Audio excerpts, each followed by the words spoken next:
With great fragrance addiction comes great responsibility, and I have not been responsible. I have blind bought more fragrances than I can count on both of my hands. I've spent over $8,000 on colognes when you only really need one or two. I have made a lot of mistakes in my fragrance collecting journey, and today I'm going to be presenting to you my 8 greatest fragrance failures. These are my worst fragrance buys ever over the last 3 or 4 years I've been collecting fragrances. I'm not necessarily telling you that these objectively smell bad. I'm just telling you by buying them, I made a grave mistake, and perhaps this video can serve as a warning as to why you should always do your research before buying fragrances. You should always try before you buy, and in general, you should be a good boy when it comes to buying cologne. Don't do what I did, please.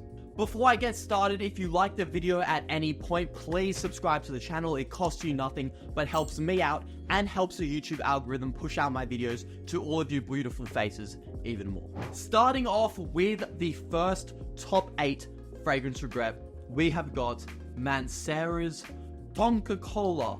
I bought this thing around 6 months ago now, and the reason I purchased it is because one of my favorite lollies growing up, and still, if I ever want a sweet treat, one of my favorite lollies is those Haribo sour Coke bottles. Oh, man, I'm just frothing even thinking about having a bite of them right now. And I heard, rumor around TikTok town was that Mancera Tonka Cola smell pretty damn close to how those taste. So in my mind, logically, I'm like, yep, I like the Haribo lollies. I like the taste of Coca-Cola in general.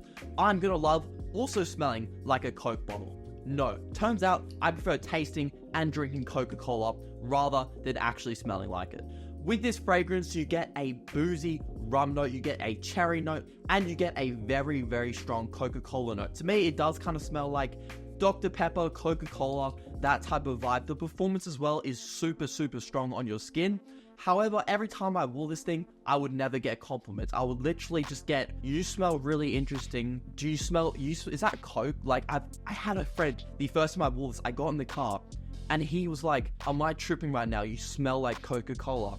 And then I realized I don't want to wear a fragrance that confuses the freaking frick out of people. I want a fragrance that smells amazing and gets me compliments. Come at me, I know that's shallow, I don't care. I want compliments. I don't want to be told, that smells really unique. You smell really interesting. Is that Coca-Cola? No, I want you to go, you smell so freaking yummy. And you just don't get that with this fragrance. If you want an artistic, unique fragrance though, Tonka Cola could definitely be right up your alley. It is just a fragrance that, since I bought it 6 months ago, I wore it once or twice and I've never touched it again. So it is definitely in my top 8 fragrance regrets. My second biggest fragrance regret is something I would never expect to put on this list until I actually was writing down on my notes pad, the 8 biggest regrets. And I was like, yeah, I have to do it as much as it pains me. And that's actually a Valentino fragrance, Born in Roma, Uomo Yellow Dream. Now, just to clarify, this by no means is a bad fragrance. It's mass appealing. It's very fresh. It's great for the summertime. I can imagine pulling it a lot of compliments. Sure, the performance isn't great, but it's got a very addictive quality to it, just like all Valentino fragrances do. Why do I regret this? I regret it because every other Valentino fragrance that I own and that I've tried, I do prefer significantly more than this fragrance. Like, relative to all the other designers on the market, this is above average. But when you compare it to its very own family, the Valentino cologne family, it just doesn't stack up. It's like the family failure. Every big family has a failure. I'm sorry, Uomo Yellow Dream, you're the family failure, in my opinion. A lot of people do love this fragrance. I can see why. The note breakdown's cool. You get gingerbread, you get pineapple, you get cinnamon. It looks all very fancy, dancy, cool on paper, but when you smell it, just nothing really jumps out of me. It does smell a lot more generic than the notes kind of tell you at first. Performance, like I said, 5-6 hours longevity with weak projection. For summertime parties, I could see myself potentially reaching for it again. But again, compared to Born in Roma Intense, Valentino Uomo Intense, Cold Fantasy, Born in Roma Intense, it just doesn't quite stack up.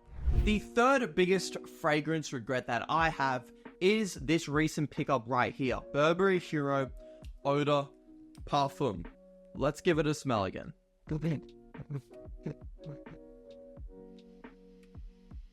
It smells good, but it also smells like every other basic men's cologne on the market. In my opinion, this is the cologne where you ask a girl, does this smell good? And she just goes, Yeah, it just smells like a men's cologne. It smells like what every guy wears. and if you're like me, you probably don't want to smell like what every other guy wears. It's a nice fragrance. It has decent projection and longevity. It's just nothing special, and a fragrance that is nothing special that costs a significant amount of money, like this one does, is one that is always going to frustrate me, so I do believe that it deserves to be on this list. If you are set on getting a Burberry Hero fragrance, which for the record, I don't think any of them are fantastic, Burberry Hero Parfum is a really kind of calming tea vibe, but still a little bit sexy, and it's more unique than the Eau de Parfum. I don't believe that this one is particularly great either, but I do think it is a step up above the EDP.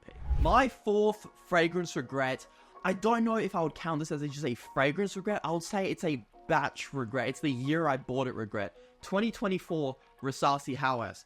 I love Rasasi Hawas. Bubblegum's sweet with some freshness, but the old batch is like this one here. This is a June 2022 batch. Don't worry about the liquid color being different. It's the bottom line is that it's obviously been reformulated in terms of smell and performance. With these new batches, I get 6, maximum 7 hours longevity with soft projection. With the old batch, I get 8, 9, 10 hours longevity with a lot stronger projection. This one is near beast mode. The word beast mode laughs at it. Also, in terms of smell, these new batches just don't have that same punch that the old batches do. It's quite hard to explain unless you can test both side by side. 1 second. New batch of Rasasi Hawas is going on the left tester strip. Old batch 2022 is going on the right. Let's compare them. Starting first with the new batch. Still smells really good. Bubblegum, super, super sweet. This is the old one now. It almost has like a salty vibe to it. There's just something better about the old batches. It honestly just smells more expensive, and even off the tester strip, you can tell it is levels above in terms of strength. I think unless you can get the new ones for around $50, maximum $60, I don't think it's worth it anymore in 2024, and I really shouldn't have wasted $70 Australian buying these new batches. Fragrance regret number 5, it is none other than Versace Blue Jeans. I know a bunch of you were holding your breath, just waiting for me to bring this one up. I don't want to harp on this thing too much. I trash talk it every other video, so I'm gonna, buddy, I'm gonna really just keep this one soft. It just does not smell good, okay? On Fragrantica, it has about 45 listed notes.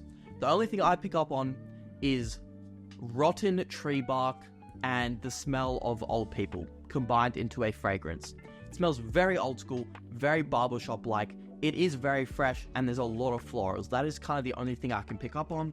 Performance actually is really, really good, especially for an EDT, but when something smells this bad, I would rather no one else smells me. So in this case, it's one of those rare occasions where good performance is actually a bad thing.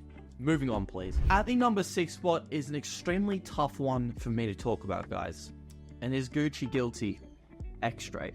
Objectively, this thing is honestly a masterpiece in perfumery, and for example, my dad, my brother, they both love this fragrance, and I wish I could like it more. I really wish I loved it. It is one that I'm always going to recommend, but only recommend, and make it very clear when I say this, only recommend it to a very certain persona and type of person. If you like those super strong masculine fragrances like Dior Sauvage Elixir, Mancera Red Tobacco, even something like Parfums de Marly Carlisle, chances are you will love and adore this fragrance. This could even be your new favorite signature scent. But if you're like me and you love your more vanilla, kind of easy to tolerate, strong with you intensely, perhaps you can say a little bit more basic, sure, I'll say it. I do prefer my more basic scent sometimes. You will probably not love this and you will not gravitate towards it. This is very expensive. I think I paid around 250 Australian dollars for it, and I just don't wear it. So that is why it is on this list. It is not on this list just to make it double extra clear,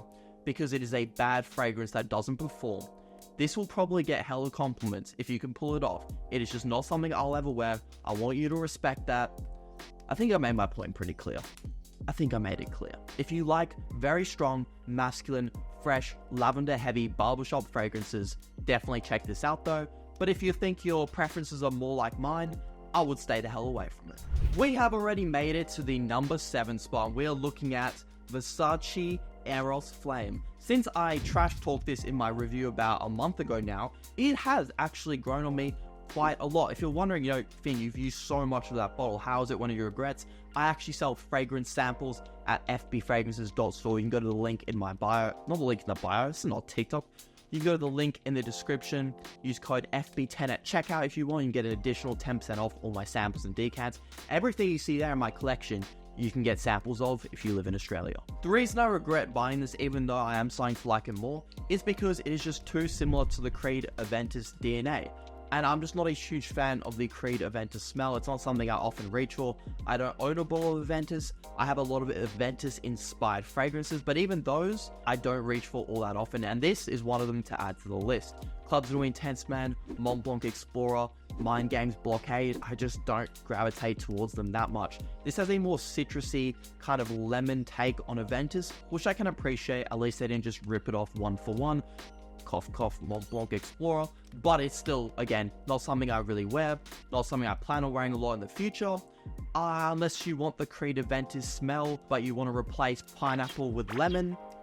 No point really looking at this one, in my opinion, guys. The final fragrance to regret, guys, number 8, it is Jean Paul Gaultier's Le Male Lover. I do think the bottle design is very, very cool. I was excited to try it. The reviews for it have actually been picking up a lot. I'm just not quite on board with what this fragrance I think is trying to achieve. To me, it just smells too similar to the very first Jean Paul Gaultier Le Male EDT. This was released in 1993. It's a classic, timeless smell. I just wish Jean Paul Gaultier, 30 years later, would come up with something a little bit more innovative. This smells around 80% similar, maybe 60% similar to the original Le Male. I'm not a huge fan of the original Le Male smell. Too much lavender, too barbershop-like. This one increases the vanilla. It definitely modernizes it a little bit, but it's not enough for me to love. I also find I actually get better performance with the original Le Male EDT than this new release, which is funny, but also stings at the same time. Unless you want the original Le Male DNA, but you want it modernized, you want some added vanilla in there, don't go for Le Male Lover, go for Le Male Parfum, Le Male Elixir, Le Beau. Jean Paul Gaultier is such a fantastic brand with such a fantastic assortment of fragrances. I just don't really see why anyone wouldn't go for Le Male Lover when all of those other ones out there, in my opinion, are substantially better. That is going to wrap it up on my top 8 fragrance regrets. Let me know in the comments right now your biggest fragrance regrets. We can make this comment section kind of a condolence. Where am I going with this? Anyway, like, subscribe. I hope you loved the video. Drop your biggest fragrance regrets in the comments, and you can seek emotional support from other fragrance addicts like myself. Have a great rest of your day.